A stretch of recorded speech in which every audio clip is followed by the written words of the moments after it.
How many of you were around when the movie Ghostbusters came out? Or have seen it? Well, of course, you know. My talk title today is Who You Gonna Call? Ghostbusters! It's so funny because I remember when the movie came out, and every time somebody was like, you know, picking up the phone, it's like, who are you gonna call? And it was like, Ghostbusters. And it was just hilarious because these goons and goblins were just kind of showing out all over the place in the movie, of course, right? And they were not necessarily like ugly creatures as much as they were funny and hideous kind of looking to me, you know. But my talk today has a lot to do with that. As we take a look at the month of October and how at the end of the month we celebrate Halloween, or people celebrate Halloween, or that's usually the theme, you know, with ghosts and goblins and things that are scary. My theme for the month is that's scary, all right, and it's really taking a look at the things that we believe or the things that we think or the things that we put into motion so much that when we really take a look at them, they're not necessarily ghosts and goblins, but they are, because when we really recognize them for what they are and recognize that that's what we've been believing, that's kind of scary. You know, so it's pretty much dispelling or uncovering or shining the light on some of these quote-unquote ghosts and goblins, on some of these things that we've been carrying with us as if they were Louis Vuitton luggage, and making our own and just kind of carrying it with us like, yeah, this is who I am. And when we look at it, and it's like, it's a fake, it's a fraud, it's a phony. It's an imitation, if you will. You know, and so like in the movie Ghostbusters, and even in the song, you know, Ray Parker Jr. asked a question, you know, when there's weird things going on in your neighborhood, who are you going to call? Or when you have these thoughts, these invisible thoughts and things running through your head, who are you going to call? Metaphysically, this really represents those ideas, those thoughts, those practices that we have in our life that are scaring us to death, or that are really scaring us from being our full self. Those beliefs, those ideas that somehow there's something out there that's going to affect me right here. That there's some power or some presence or some force out there that dictates and supersedes and overrides my knowing and totally sabotages everything for me. Now, y'all have those things.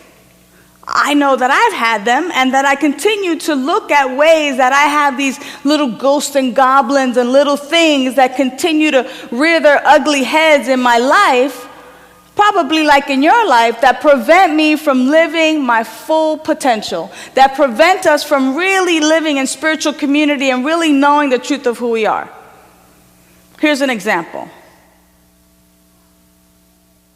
Sometimes those ghosts may show up as self-doubt. Why, I'm not good enough. Or I don't think I can do that. Or I'm too old to pursue that. Or I, don't have enough money to go there and to do that and to pursue this dream. Self-doubt is one of those ghosts that kind of come up. Now, what I know about ghosts, if there's anything to know about ghosts, is that they're written about a lot, in the sense that a ghost is a non-physical thing that somehow has made an impression upon us, and then every time something happens, we recall it, and it seems to appear. So for instance, like even in a haunted house or things like that, sometimes we think we saw something, non-physical thing, just floating around. And then what we do is we give it credence and we go, that was Uncle Johnny. That was Aunt Sally. And we name it, we give it a name, and then, every time, there's Uncle Johnny again, We personalize it. It's like personalizing your self-doubt. It's this non-physical thing that anytime something happens, we think we see something that's not necessarily really there. And it's the same with us, in the sense of when we're talking about like self-doubt is a ghost. It is a ghost. Really, it's not physical at all. It doesn't really exist, but there we are, claiming it, calling it forth, and allowing it to operate in our life. And allowing it to operate in such a way that it detracts us, and it prevents us, and it stops us, and it pushes us back, and it blocks us from living our full life. It's not like this ghost is confidence. Imagine if we really had confidence, what we would be like, where we would go, who we would talk to, how we would behave, how we would perform, how we would do our jobs, what better parents we would be, what better adult children we would be, what better friends we might be if we were to operate from this place. But no, our ghosts show up as these things that prevent us and block us from fully living to our highest and our fullest potential. And when we allow ourselves to have these quote-unquote ghosts show up in our lives, these things that block us and prevent us from living to our full potential and our full capacity, whether it's self-doubt, whether it's fear, whether it's lack and limitation. Whatever it is for you, you know the name of your ghost. You've probably named them. You probably know beyond a shadow of a doubt. If I were to ask any of you, what's the one thing you have the most challenge with? Somebody's going to say relationships, money, career, self-doubt, fear, limitation, health, wholeness. And the bottom line is that it all has to do with our idea and belief in separation. That somehow or another we are separate from the life that God is. And that is furthest from the truth. However, when these ghosts come forth, when they show themselves, when we even see them, when we're doing really well, life is just happening, we're tiptoeing through the tulips, we're whistling Dixie because life is so good, and we spot the ghost. You know that it's there, and it's like, it's creeping. It's creeping. There's that self-doubt, that fear, that lack, that limitation, that worry, that idea that somehow it's just too good to be true. My life is so good, but I know the other shoe's going to drop at some point or another. When those things begin to come up and we see this kind of thing kind of lingering, that's the moment that we get to call. That we get to call. What are we calling? And what are we calling upon? Who are you going to call? When it's totally on us, when we're in the thick of it, when we're in the thick of the doubt and the fear, who are we going to call? Now, I know that Candace alluded to, I could ask my husband, I could ask my wife, I could ask my neighbor, I could ask my best friend, my kids, my parents. But really, when we want the answer that's going to be for the highest and best, not only for our own life, but for the lives that we touch. Because whatever happens for me is also happening as a witness, and is also happening for the lives that I touch. And the same thing for you. It's kind of like the spokes on a wheel with the center. There are lives that we touch. And so whatever happens for us, in effect, is also affecting our community because we're one. So are we calling the person who's going to wallow with us in the mud? Are we calling the person who's going to say, "Ooh, I know just how you can get even with so-and-so," and begin, to tell you exactly what to do? Or are we going to call upon that indwelling presence,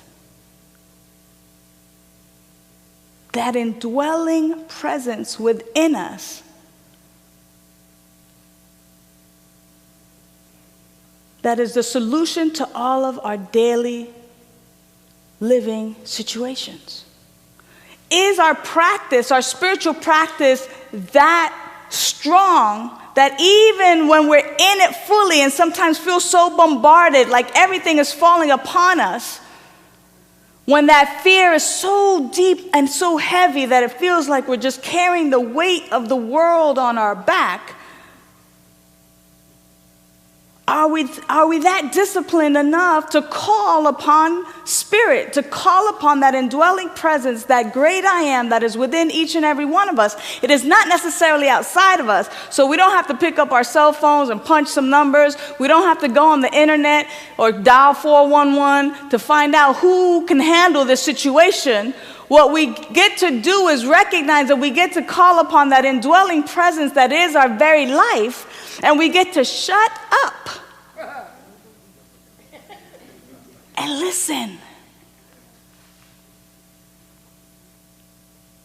Because we already know what the situation is. We just got to listen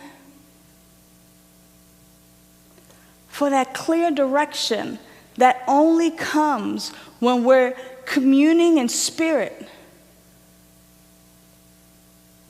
That clear direction that comes when we just shut out the external world and allow that still small voice within us that is the voice of the great I am to speak to us in a language in which we understand. The call that we're going to make is not long distance. It's not an international call or intergalactic even. It's very local.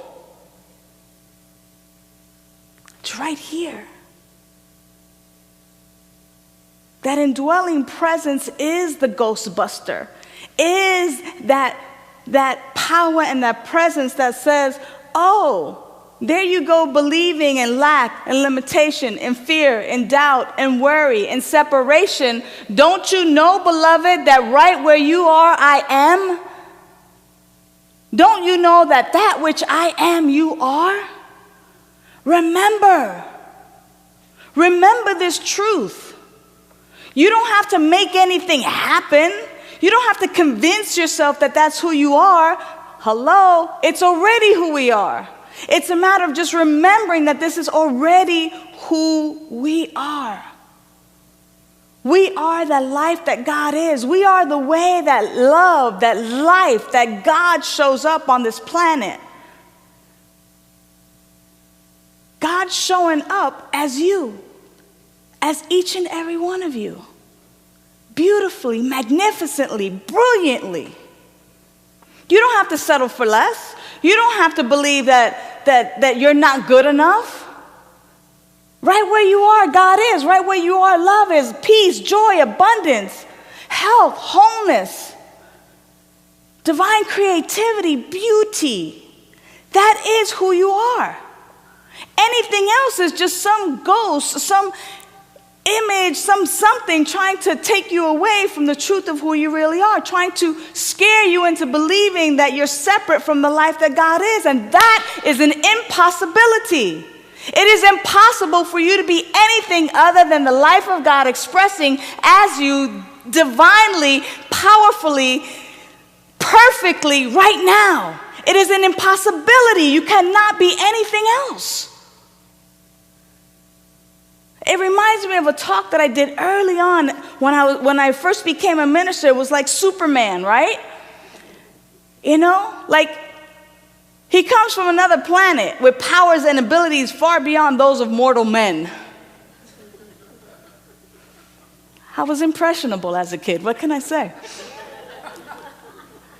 So here he is. Instead of just being Superman, he's trying to disguise himself and be Clark Kent. I'm just this regular guy. That's exactly what we're doing. We're forgetting. We're trying to, quote unquote, just be human when we forget that, yes, indeed, we are incarnated in these beautiful, divine human bodies, but what we are is spirit, God, all power, all grace, all glory, all love.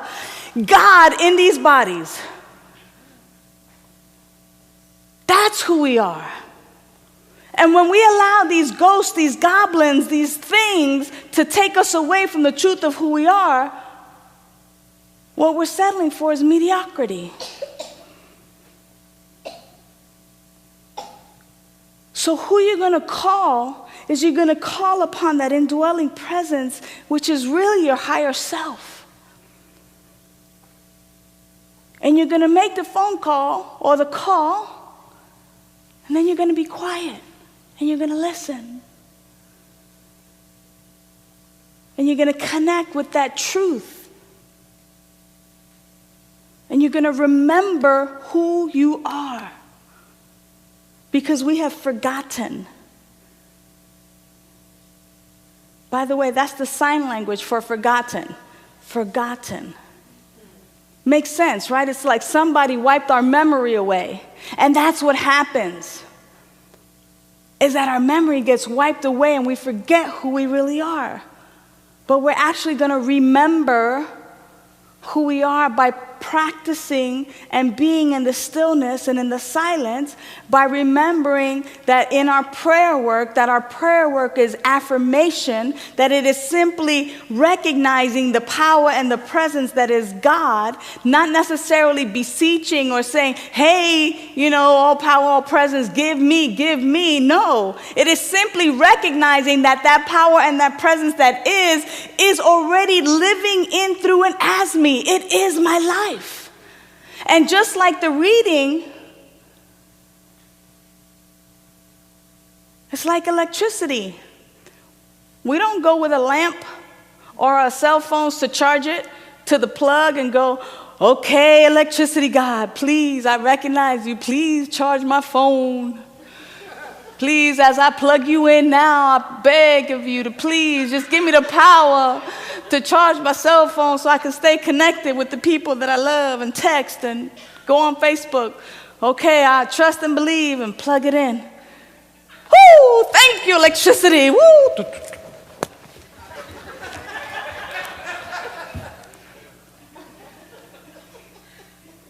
Seems pretty silly, right? But that's how sometimes we do with God. Like, please, God, if you only get me out of this one. If you only help me this time. If you only help me find my wallet, I promise that I will put it in a place regularly so I could always find it. Right? When here, what we're really knowing is that there's not a power outside of us that grants us anything. Yes, God is everywhere present. This power and this presence is everywhere present. So it is indeed outside of us, but it is indeed right where we are. It is our very life. Our very life is that life that God is.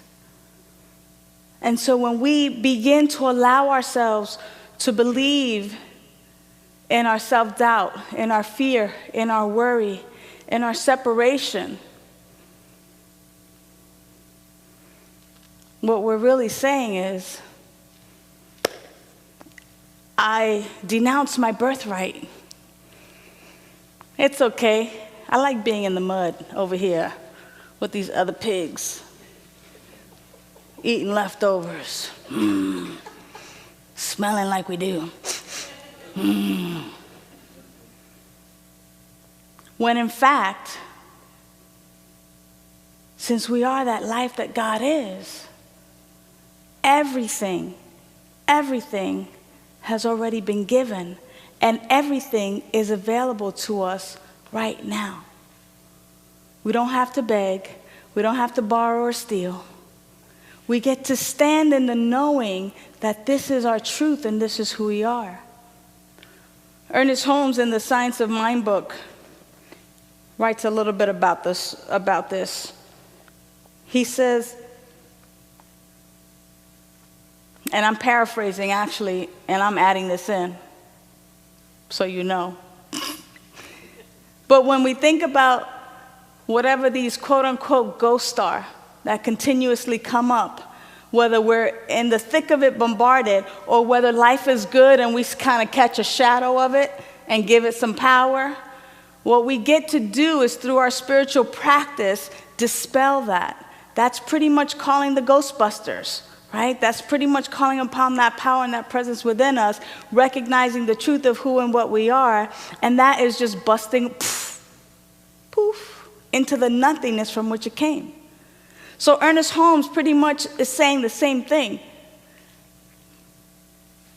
He says here in chapter 8, we should strive toward a perfect vision, a perfect conception. We should expand our thought until it realizes all good, and then cut right through all that appears to be, and use this almighty power for definite purposes. So already, he's telling you exactly what I was just saying, right? We got to cut through what appears to be, these ghosts, whatever, and use the almighty power for definite purposes. We should daily feel a deeper union with life.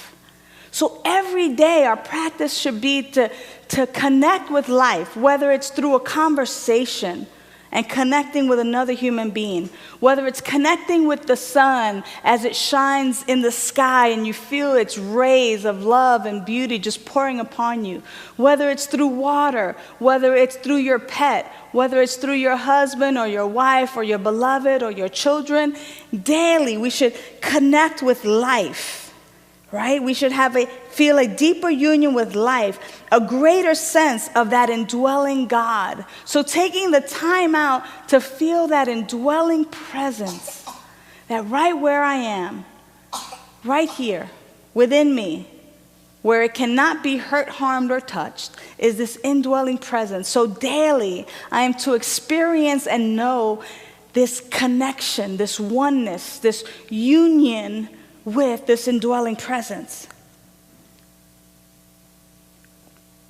So we should daily feel a deeper union with life, a greater sense of that indwelling God, the God of the seen and the unseen within us. When we speak into this mind, we have sown a seed of thought in the absolute, and we may rest in peace. We need not make haste, for it is done unto us as we believe. In that day that they call upon me, I will answer. So the promise here is that as we call upon Spirit, Spirit answers. Spirit calls to Spirit, Spirit answers. The moment I turn away from the world of appearances, what I'm doing is I'm making a phone call. I'm making that call. I'm kind of going within, I'm making the call, and I'm meeting Spirit right there.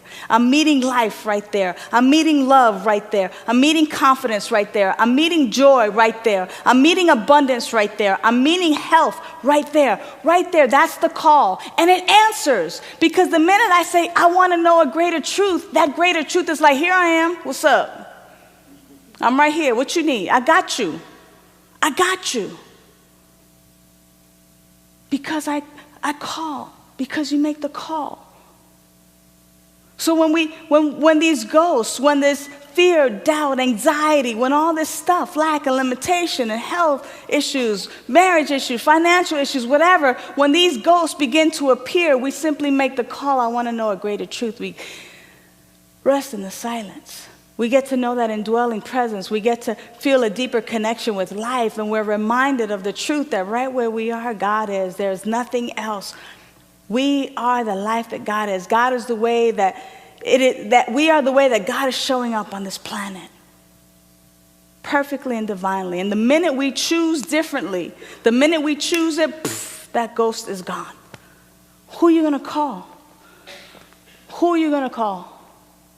You're going to call upon your higher self. You're going to call, you're going to simply knock at the door. You're going to knock and the door shall be open. You're knocking at the door of your heart, of your consciousness, of that deeper knowing. So right now we're going to call.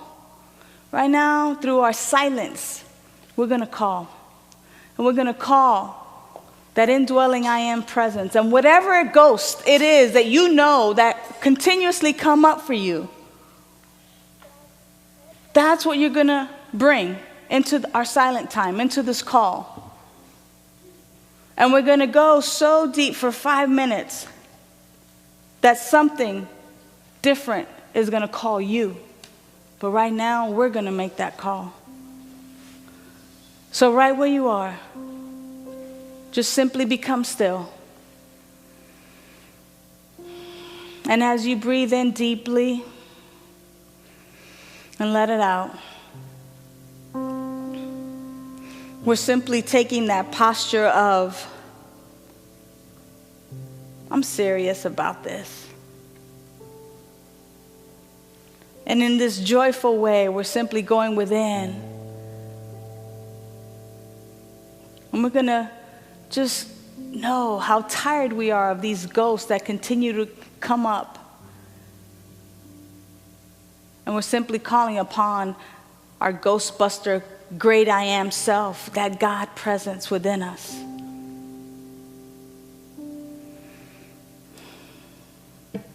That's reminding us of our truth.